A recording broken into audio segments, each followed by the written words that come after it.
Assalamualaikum, selamat pagi. Saya adalah Dr. Irwan Ramli, spesialis onkologi radiasi konsultan yang bertugas sebagai dosen dan pendidik klinik di program studi onkologi radiasi FKUI. Saya sudah bertugas lebih dari 15 tahun sebagai staf pengajar, dan dari 2015 hingga 2022 saya menjabat sebagai Ketua Program Studi atau KPS. Apa yang akan saya kemukakan di sini adalah sebagai wujud dari hasil kerja saya selama menjadi staf pengajar atau selama sebagai dosen. Mata kuliah yang akan saya sampaikan di sini adalah merupakan bagian dari atau sebagian dari tugas-tugas saya untuk mendidik seorang dokter spesialis onkologi radiasi. Topik yang akan saya sampaikan di sini adalah keterampilan klinis dasar onkologi radiasi. Keterampilan klinis ini harus dimiliki oleh setiap calon spesialis yang akan diajarkan sebetulnya selama sepanjang mereka melakukan pendidikan, tetapi dikhususkan di semester-semester awal, misalnya semester pertama dan semester kedua. Sebagaimana kita ketahui, onkologi radiasi atau radioterapi merupakan salah satu cabang ilmu kedokteran klinis yang menggunakan sinar pengion dalam mengobati penyakit kanker. Berbeda dengan radiologi, radiologi menggunakan sinar X atau sinar pengion untuk tujuan radiodiagnostik, umumnya untuk mengetahui atau mendeteksi adanya penyakit. Radiologi dalam aspek organisasi rumah sakit berperan dalam struktur penunjang medis, sedangkan onkologi radiasi masuk dalam struktur pelayanan medis. Jadi pembelajaran yang saya lakukan pada mahasiswa atau peserta didik adalah melakukan pemeriksaan pasien hingga pasien dapat dilakukan pengobatan. Pada umumnya pasien yang kami tangani adalah pasien kanker. Keterampilan klinis onkologi radiasi dasar adalah bagian dari modul yang diajarkan langsung pada saat pasien ditangani oleh seorang calon spesialis di bawah pengawasan dokter penanggung jawab klinik. Keterampilan klinis onkologi radiasi dasar adalah bagian dari modul yang diajarkan di semester pertama dan semester kedua di program studi onkologi radiasi. Peserta didik di program studi ini sudahlah seorang dokter yang punya keterampilan untuk memeriksa pasien, untuk mendiagnosis hingga melakukan treatment di level dokter umum. Di program studi ini mereka diajarkan untuk menjadi calon spesialis atau untuk menjadi spesialis. Sehingga pembelajaran yang diberikan pada mereka pada umumnya terkait dengan penata laksanaan pasien. Kami sudah membuat kurikulum dan menurunkan mata ajaran ke dalam buku rancangan pengajaran. Apa yang saya sampaikan di sini merupakan BRP untuk program ilmu dasar. Mahasiswa yang mengikuti modul keterampilan dasar onkologi radiasi akan mempelajari dasar-dasar pemeriksaan klinis hingga penetapan pengobatan dengan radiasi eksterna maupun brachytherapy. Sebagai persyaratannya mereka harus melewati semester 1 dengan mata ajaran MDU MDK. Setelah menyelesaikan mata kuliah ini diharapkan mereka akan terampil di poliklinik untuk melakukan tata laksana radiasi eksterna maupun brachytherapy. Peserta didik diharapkan mampu melakukan pemeriksaan klinis, menjelaskan prinsip dasar dari terapi radiasi sebagai bagian dari manajemen pasien, menjelaskan keuntungan dan kerugian serta batasan dari radiofisika dan biologi, mampu mengetahui jaminan kualitas dan isu keamanan radiasi, dan dapat melakukan justifikasi untuk penanganan radiasi yang akan dilakukan.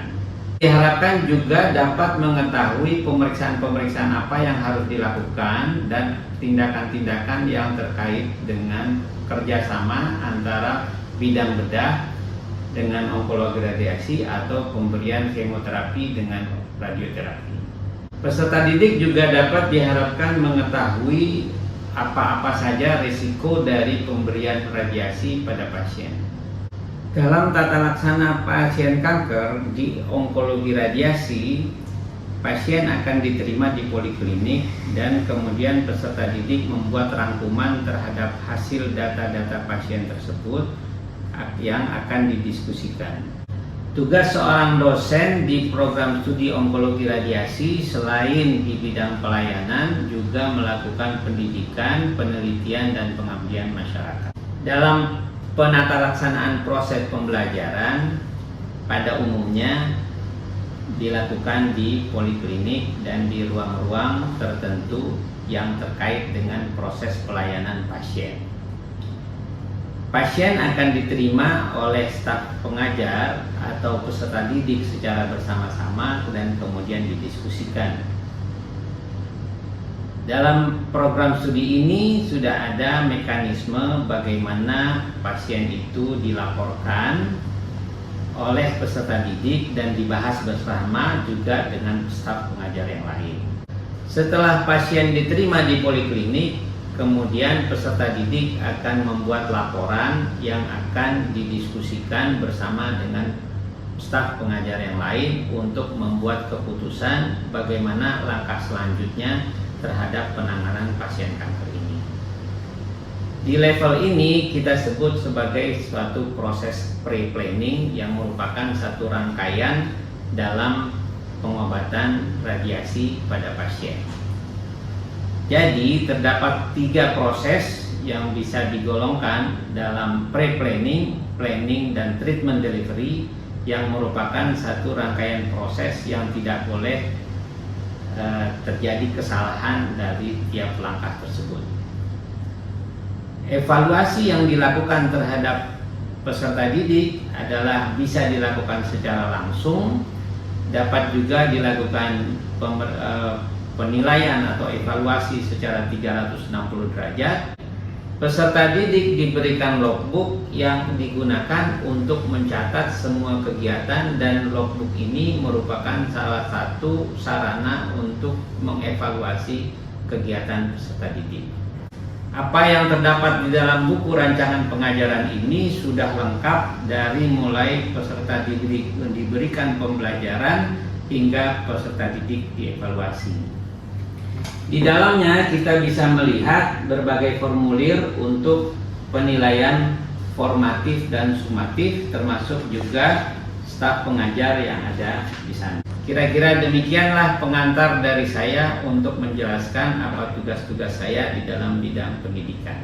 Sebagai dosen dalam menjalankan Tridharma perguruan tinggi, saya juga melakukan penelitian dengan menghasilkan berbagai tulisan, baik penelitian sendiri maupun berkolaborasi dengan peserta didik maupun staf pengajar yang lain. Kami juga melakukan kolaborasi dengan staf pengajar dari program studi yang lain. Untuk pengabdian masyarakat, biasanya kami melakukan penyuluhan pada pasien-pasien di Departemen Onkologi Radiasi FKUI RSCM, atau kami melakukan webinar pada masa-masa tertentu, misalnya pada saat-saat hari ulang tahun Rumah Sakit Cipto Mangunkusumo maupun pada World Cancer Day. Baik, Assalamualaikum warahmatullahi wabarakatuh. Ya, pada kali ini kita akan share dan kita mungkin jadi nanti diskusi sedikit. Dan saya harapkan kalian bisa interaktif dan tentunya kita sadar bahwa proses pembelajaran kita adalah pembelajaran aktif, jadi student center active learning. Jadi nanti kalau ada yang mau bertanya silahkan ya, langsung maju saja, dan kita online dan hybrid ya, ada juga offline ya. Jadi yang akan kita bahas sekarang adalah keterampilan klinis onkologi radiasi dasar ya. Jadi setiap calon spesialis onkologi radiasi mungkin perlu mengetahui, dan memang tentunya kita sadar bahwa ilmunya begitu luas sehingga tidak hanya apa yang saya sampaikan atau saya kuliahkan ini, tapi kalian juga harus membaca sebelumnya, dan ketika Anda berada di ruangan juga bisa berinteraksi dengan para petugas untuk memahami. Jadi bahan kuliah ini bisa di-share nanti dan dijadikan bahan ketika membahas kasus-kasus setiap pasien, ya. Baik, slide. Jadi ini adalah para staf pengajar, ya. Kita mulai dari kiri. Tolong ditunjuk, ya. Di belakang itu Prof. Jakaria, lalu yang di depan adalah Dr. Bobi, sebelahnya Dr. Bobi, di belakang adalah Dr. Sri Mutia, lalu Prof. Tati, kemudian almarhum Dr. Nana yang baru meninggal, kemudian di depan saya pada saat itu memang saya lagi jadi KPS, lalu di belakang itu adalah Dr. Ben, kemudian Dr. Gisel dan Dr. Ari, ya. Jadi Anda sudah kenal barangkali, sudah beberapa bulan di sini, masing-masing punya tugas, ya. Kebetulan saya KPS hingga tahun lalu, ya, yang digantikan oleh Dr. Ari. Lanjut, silakan. Ini beberapa, jadi ada tambahan baru di sini, di belakang Dr. Gisel ada Dr. Henry Kodrat yang saat ini menjadi SPS, ya, dulu juga SPS-nya saya. Lanjut. Ini ada tambahan Dr. Handoko, ya, kemudian Dr. Mayang yang menjadi KSM, kepala KSM. Lanjut. Di sini yang tidak ada di sini adalah Prof. Sutoro, Dr. Ayu, dan Dr. Fahmi yang belum masuk pada saat itu. Tujuan radioterapi dapat dibedakan menjadi tujuan kuratif dan tujuan paliatif, dan dalam kombinasi dengan modalitas lain biasanya berperan sampai 80%, bahkan 90%. Pada kanker payudara misalnya, itu radioterapi berperan di 90% kasus, ya. Pada kanker hati pada tahun 2005 kalau tidak salah, peran radioterapi itu tidak terlalu besar. Tapi dengan perkembangan teknologi, peran radioterapi itu menjadi besar hingga saat ini, ya. Mungkin sekitar 30% atau bahkan lebih, ya. Karena dulu dianggap kanker hati itu tidak respon dengan radiasi atau radioresisten, ya. Tapi sekarang kanker hati sudah dianggap karena ada teknologi yang tinggi dan ada teknik-teknik baru, maka kita juga sekarang banyak meradiasi kanker hati, ya. Jadi intinya adalah penggunaan energi fisika untuk membunuh kanker, dalam hal ini biologinya, ya. Silakan. Jadi kalau kita perhatikan gambar yang di sebelah kanan, ya, apa itu radioterapi? Kita sering dengar kalimat atau kata-kata tentang ronsen, ya. Jadi ini adalah foto ronsen dari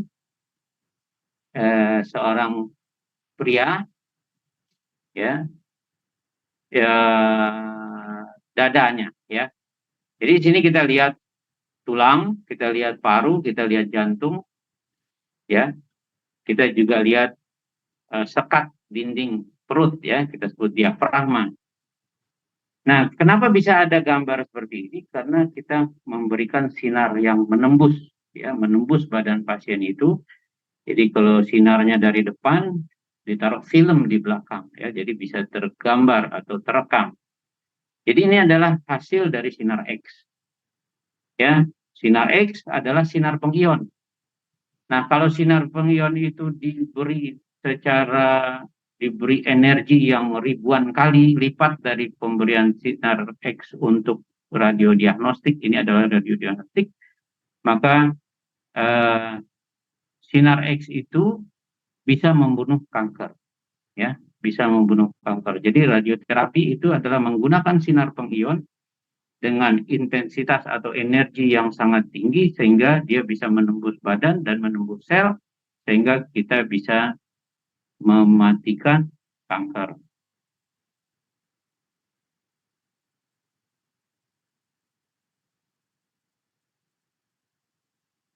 Ya, jadi radioterapi atau onkologi radiasi, ya.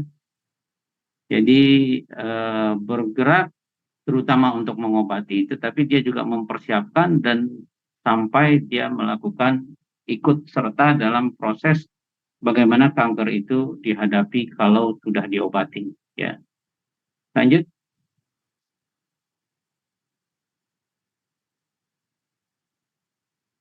Ini adalah salah satu langkah ya di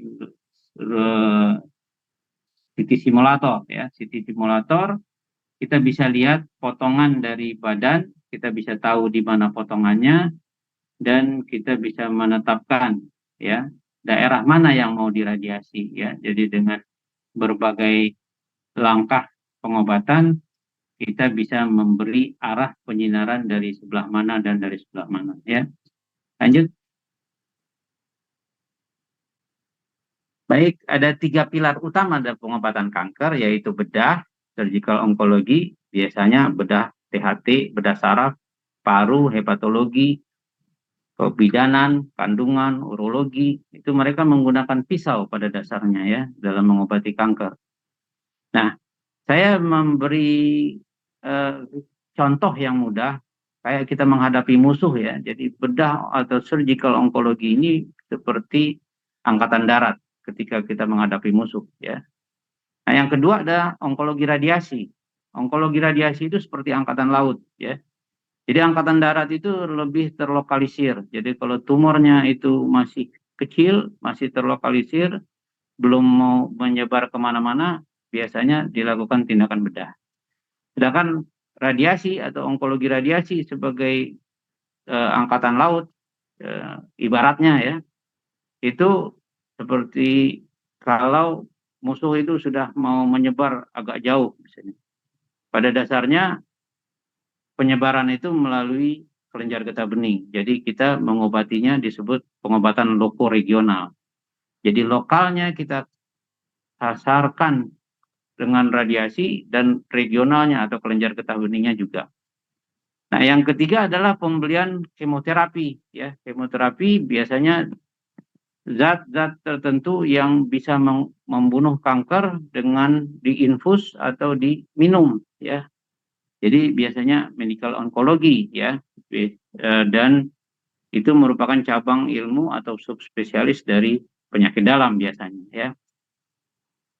Kalau untuk anak-anak itu cabang ilmu dari ilmu kesehatan anak. Nah, ada pilar pendukung ya, radiologi atau radiodiagnostik dengan CT scan, dengan MRI, dengan USG. Kita biasanya dalam mendiagnosis kita memerlukan imaging ya, atau gambar-gambar di mana letak tumornya dan bagaimana tumornya itu sudah besar atau tidak, menyebar kemana ya. Dan yang juga tidak kalah penting adalah patologi anatomik ya. Biasanya setelah dibiopsi, setelah diperiksa cairannya, diperiksa di bawah mikroskop, kita bisa tahu jenisnya tumornya ya. Nah, rehabilitasi medik juga pendukung karena kadang-kadang efek dari radiasi itu bisa mengganggu fungsi ya, atau mengancam gangguan fungsi, sehingga kita bisa minta tolong pada rehabilitasi medik untuk menjaga supaya tidak terjadi efek yang buruk ya. Jadi memang mengobati kanker itu merupakan satu langkah medis yang multidisiplin ya, multidisiplin. Dan pada umumnya kita menghadapi kasus-kasus yang agak berat, itu kita melakukan pertemuan-pertemuan yang disebut dengan tumor meeting ya. Kadang-kadang disebut juga tumor board atau clinical pathology conference. Nah, dalam hal ini, dalam 3 besar modalitas pengobatan kanker itu, kenapa radioterapi punya peran? Karena kanker itu merupakan sel yang asalnya satu sel menjadi jaringan yang tumbuh terus ya, jadi proliferasi ya. Dan proliferasi itu terkait dengan DNA tertentu yang memang bagian-bagian tertentu dari DNA yang mengatur sel itu tetapi menjadi rusak sehingga tidak ada rem dari sel yang berkembang, ya, seolah-olah sel itu tidak ada remnya. Normalnya sel itu tumbuh tetapi tetap ada aturannya. Kalau kita ngomong tentang DNA, tentu kita mesti lihat ke dalam sel, kita mesti pelajari tentang DNA, dan supaya sel itu mati, mesti energi itu atau peluru atau anak panah itu harus menembus dua-duanya pita DNA. Ya, di sini gambaran dari pita DNA yang ditembus oleh energi, ya. Tetapi ada dua langkah, ya. Proses yang indirect dan proses direct, ya. Proses yang indirect itu dia tidak langsung menembus atau memutuskan rantai DNA, tetapi dia masuk ke dalam sitoplasma, ya. Jadi kalau kita bayangkan sel itu sebesar kamar ini, ya, kita bayangkan sel sebesar kamar ini, DNA itu sebesar badan kita, kecil, ya, sangat kecil. Jadi energi itu bisa saja tidak betul-betul menumbuk atau membentur DNA. Tapi di sekitar inti sel atau di sekitar sub inti sel atau anak inti itu ada sitoplasma. Sitoplasma itu air. Ya, jadi ilmunya adalah onkologi radiasi, obatnya adalah sinar pengion, orangnya adalah radioterapi teknologis, juga ada perawat dan juga ada kita sebut kadang-kadang engineer atau teknisi, ya, terkoordinasi dalam satu sistem. Baik, sampai di sini ada pertanyaan? Silahkan. Kalau ada yang ingin bertanya. Siapa? Jessica, silakan. Sebenarnya secara luas mungkin memang sudah ada terpapar, ya, Dok, izin mungkin, tapi kalau bisa mungkin saya ingin lebih mendalami teknik-tekniknya dan mengetahui setiap karakteristik pesawat-pesawat yang kita punya. Ya, jadi sebetulnya bisa di pelajaran berikutnya, ya. Pelajaran berikutnya adalah kita belajar tentang pesawat radiasi, tapi kita bisa bagi saja sederhananya pesawat radiasi yang konvensional yang di bawah megavolt yang sekarang ini sudah jarang dipakai, ya. Sudah jarang dipakai. Sekarang kita bermain dengan teknologi tinggi yang pada umumnya adalah pesawat yang megavolt, ya. Nah, dalam hal ini yang perlu kita sadari adalah apa perbedaan antara radiasi eksternal dan brachytherapy. Itu nanti ada di pelajaran berikutnya, ya. Sedangkan untuk pesawat radiasi yang perlu kita sadari adalah bagaimana kita mengatur pesawat radiasi itu dibagi, sebetulnya bisa kita bagi menjadi pesawat yang pendukung sama pesawat intinya, ya. Untuk kali ini saya pikir cukup. Nanti kita lanjutkan lagi kuliahnya. Terima kasih. Saya tutup. Wassalamualaikum warahmatullahi wabarakatuh. Waalaikumsalam warahmatullahi wabarakatuh. Terima kasih, Terima kasih, ya. Dokter, izin kami ingin mengonsultasikan salah satu pasien, dokter. Ini izin menceritakan pasiennya, pasien wanita 35 tahun dengan KSS septic 3C1R, pos EBRT 3D CRT 25x2, dokter. Jadi pasien sudah selesai sinar. Saat evaluasi selama sinar dan selesai sinar, kami dapatkan masanya masih besar, dokter, dan ostium tidak terlihat dan teraba, sehingga atas instruksi dokter kami lakukan CT evaluasi, dokter. Nah, izin melaporkan hasil CT evaluasinya, dokter, seperti yang terlihat. Jadi tadi Dokter Nova sudah sampaikan bahwa untuk ini masih yang terbaik brachytherapy, tidak seperti yang diusulkan Dokter Niko. Kenapa, Dokter Niko? Izin mungkin karena pada saat kita lakukan CT evaluasi ternyata untuk jalur atau rute pemasang aplikator masih bisa kita usahakan dok.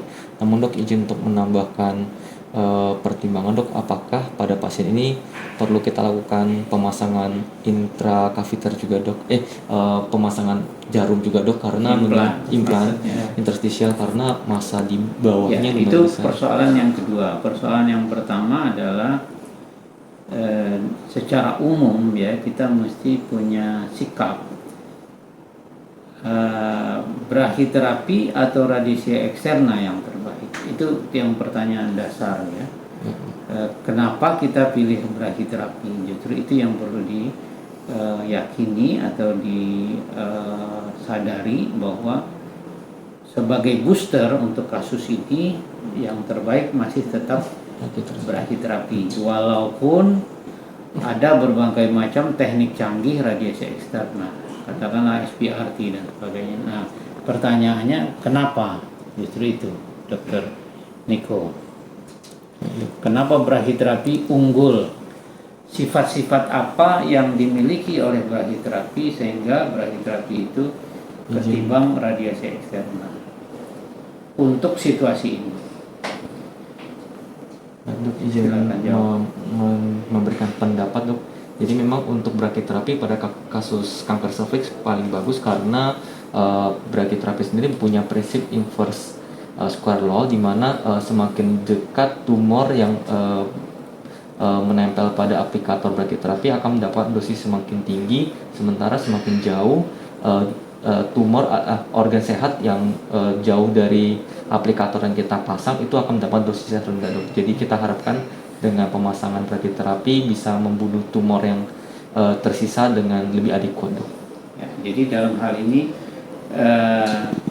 pertanyaan berikutnya adalah apakah pada radiasi eksterna tidak ada inverse square law?